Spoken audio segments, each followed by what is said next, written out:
It's 6 p.m. on a Tuesday here in Korea. Welcome to our newscast. I'm Daniel Che. Let us begin with the headlines.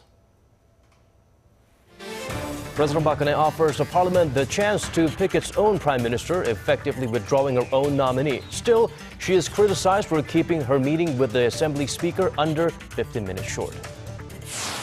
The latest target of the expanding investigation into the Jeju case, Samsung Electronics. Prosecutors raid its Seoul HQ in search of evidence the company gave millions of dollars that was later used to please Che's daughter.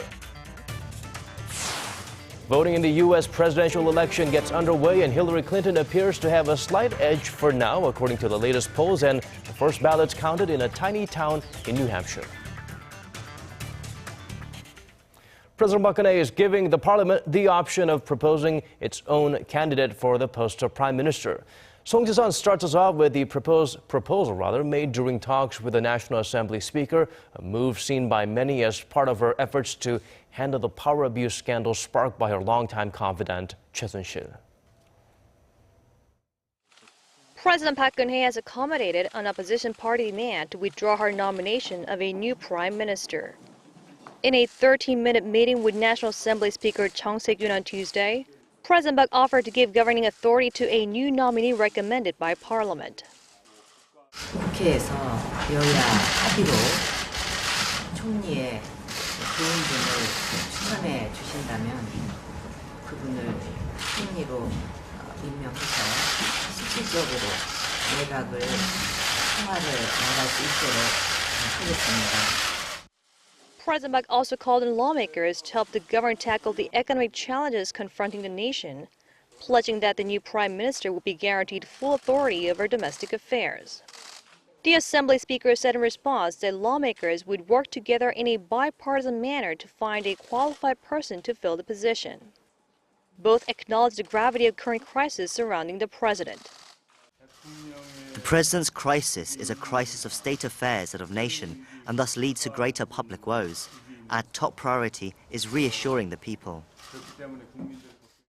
The presidential office said it will try to arrange a meeting between the president and the political party leaders.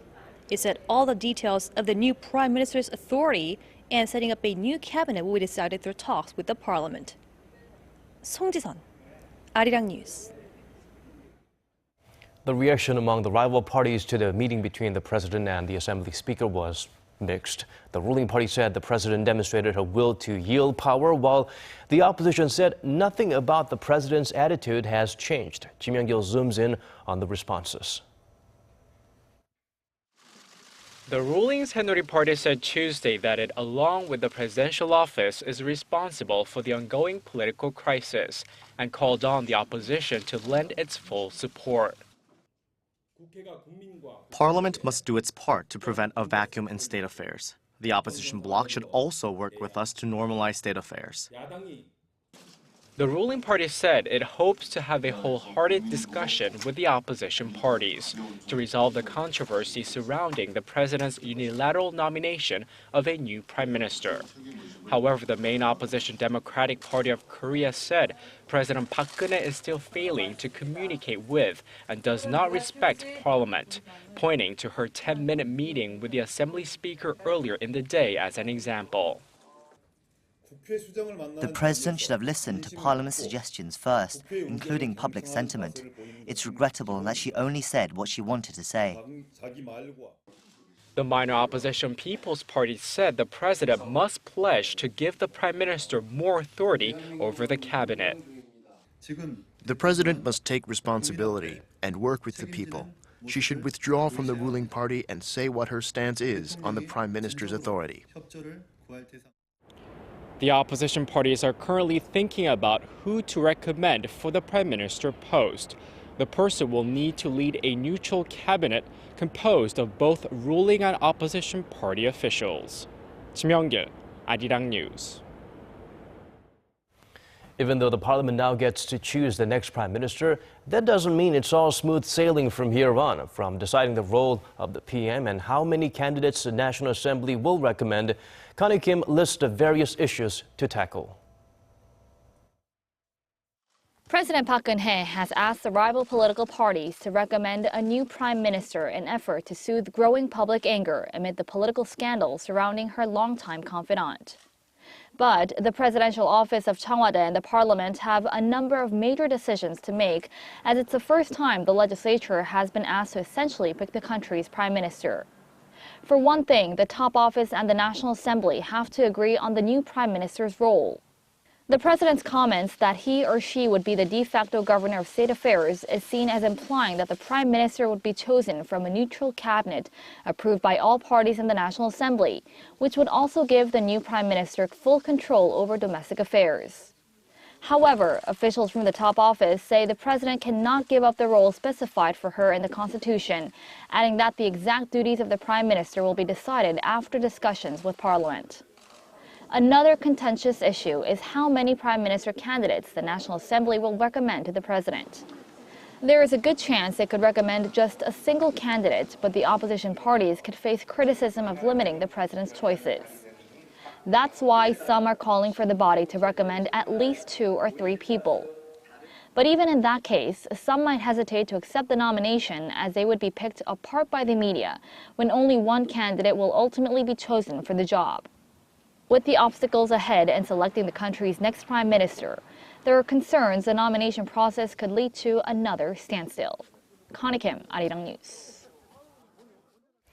The prosecution's investigation into the Jeju scandal is picking up a head of steam. They raided the offices of the nation's biggest tech firm, Samsung Electronics, earlier today. Kim Hye-sung files us this report.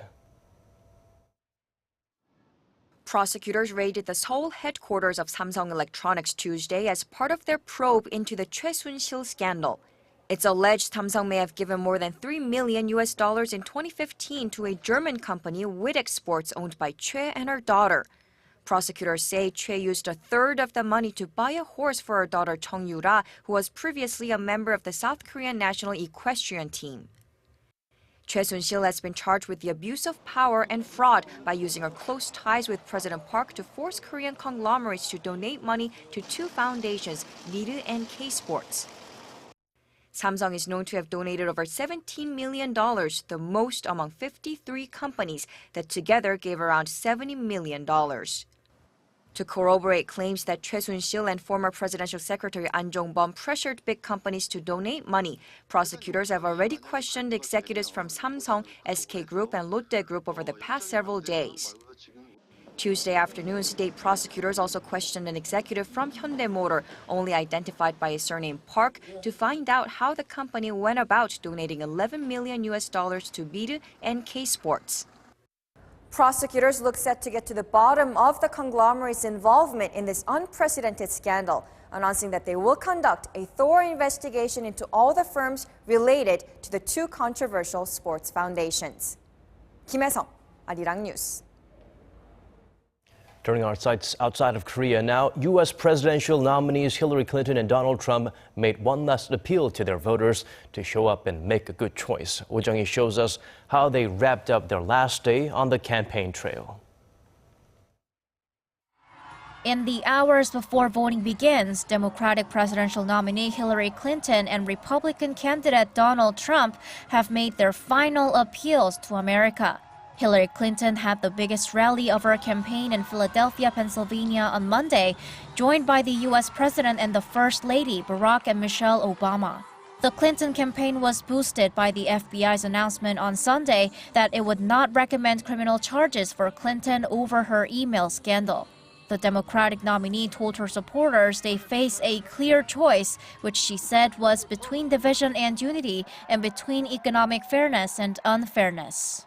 So make no mistakes, our core values are being tested in this election. The real question for us is what kind of country we want to be.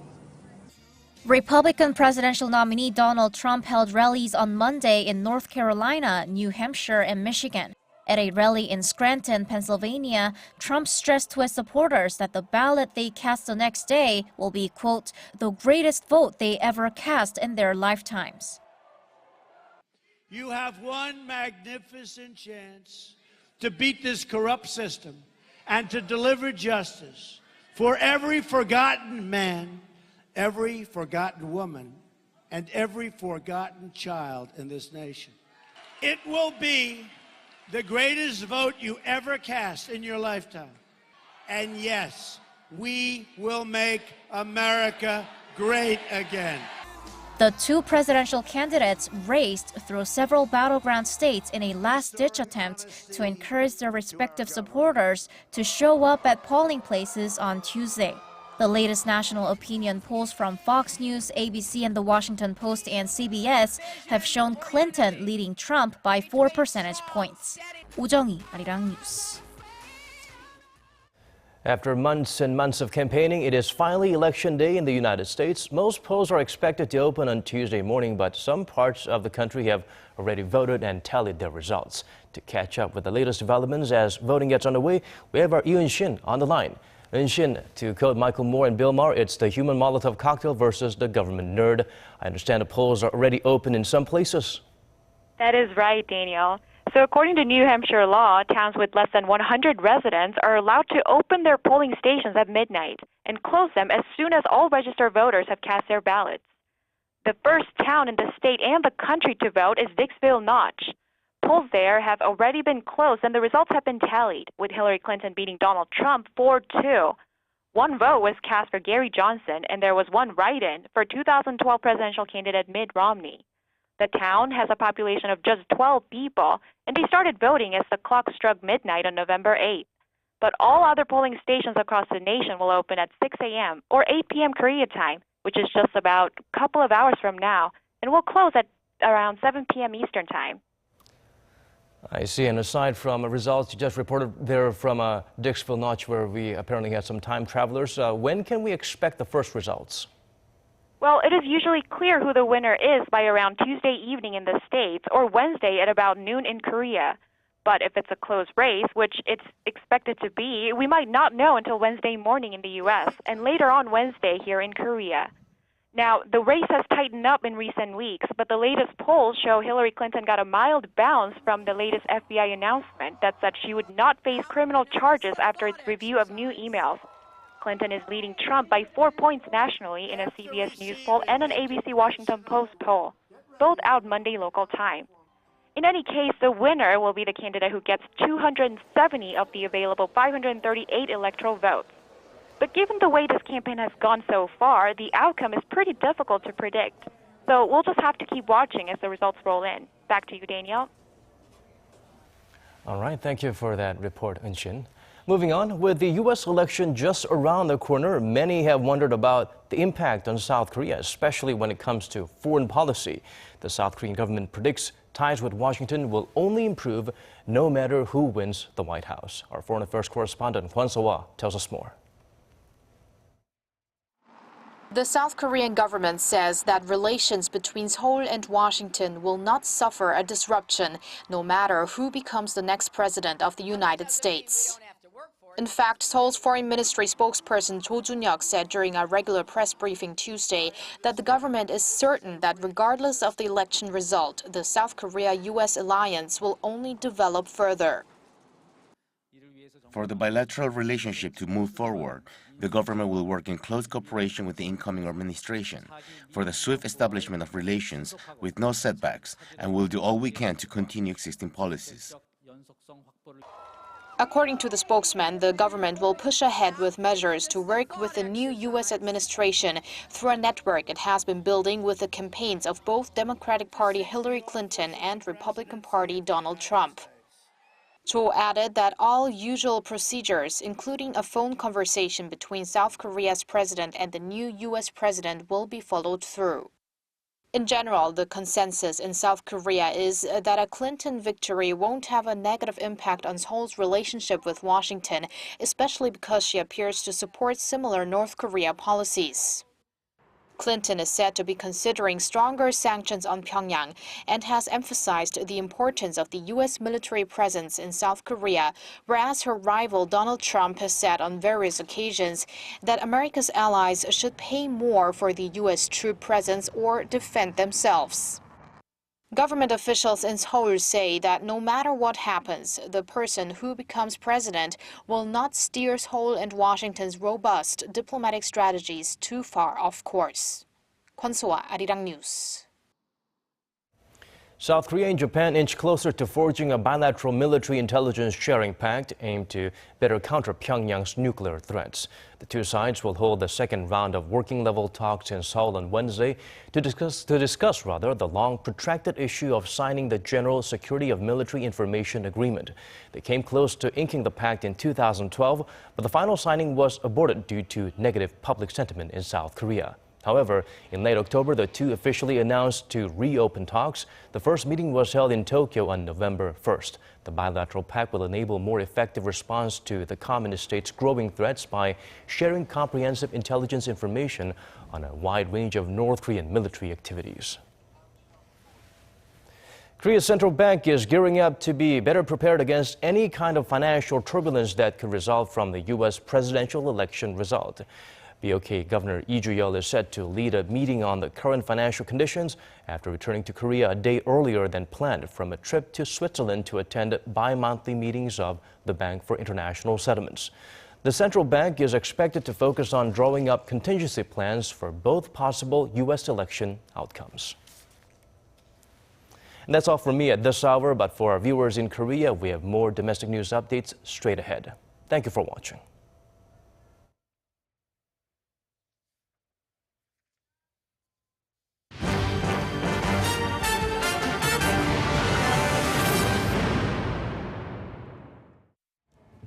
Thanks for staying with us. I'm Devin Whiting with more of your domestic news.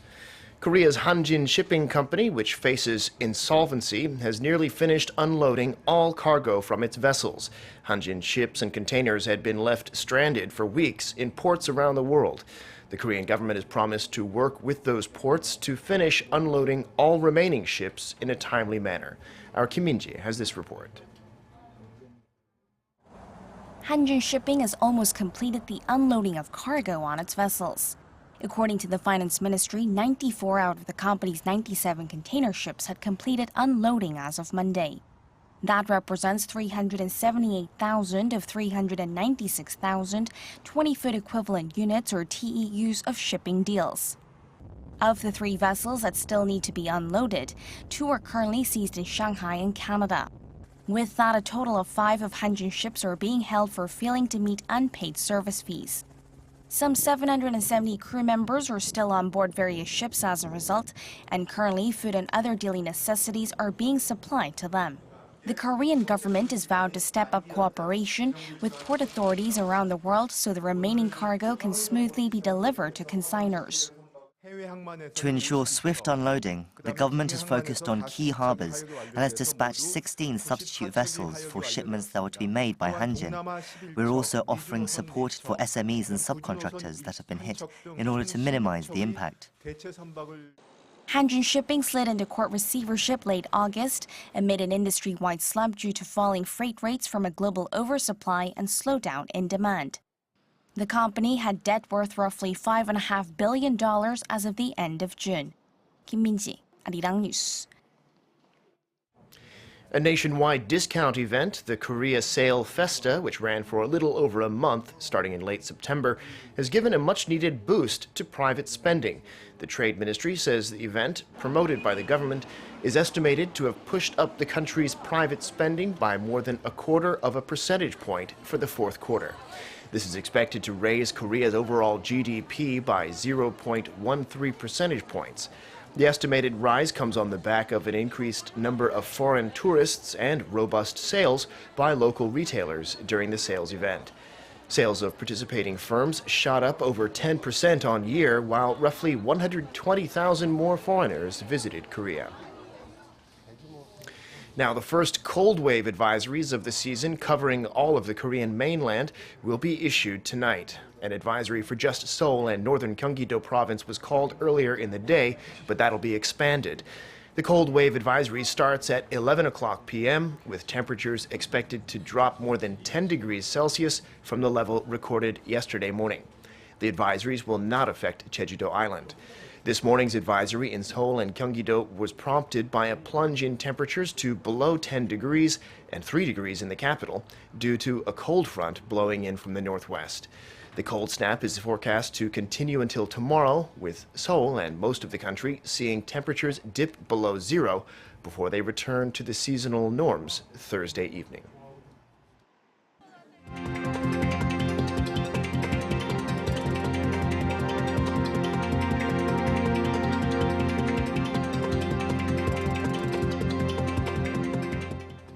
And those are some of the stories we're following right now. Thanks for watching. We'll be back at 8 p.m. Korea time. Bye for now.